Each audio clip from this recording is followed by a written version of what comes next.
Operation Research presented by U. Ravichandran, 2nd BBA, Kakinada College of Arts and Science. Short answers. State the meaning of critical path. The path that takes the longest duration is called the critical path. The duration of this path is called the project duration. What is total float? This is the amount of time a path of activities could be delayed without affecting the overall project duration. TEF equal to LFT minus EFT. What is free float? This is the amount of time an activity can be delayed without affecting the com- com- commencement of a subsequent activity at its earliest start time. FF equal to TF minus even slack. Independent float. This is the amount of time an activity can be displayed when all the uh, preceding activities are completed as late as possible and all subsequent activities are completed as early as possible.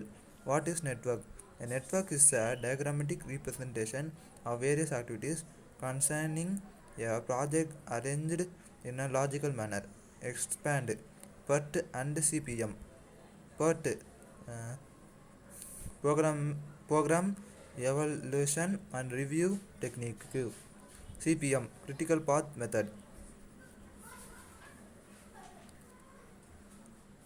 Dummy activity. Define dummy activity. This is an activity which does not consume time or resource. This is used only to show logical dependencies between activities so as not to violate the rules for drawing networks. Explain how a maximization problem is solved using assignment model. Subtract all the cost elements of the cost matrix from the highest cost element in that cost matrix. Give the areas of operations of assignment problems. Assignment jobs to machines, allocation men to jobs, machines, route scheduling for a traveling salesman. Transportation problem. What are the methods used in transportation problem to obtain the initial basic features feasible solution? Northwest corner rule, lower cost entry method or matrix minima method, Vogel's approximation method, low minima method, column minima method. So thank you.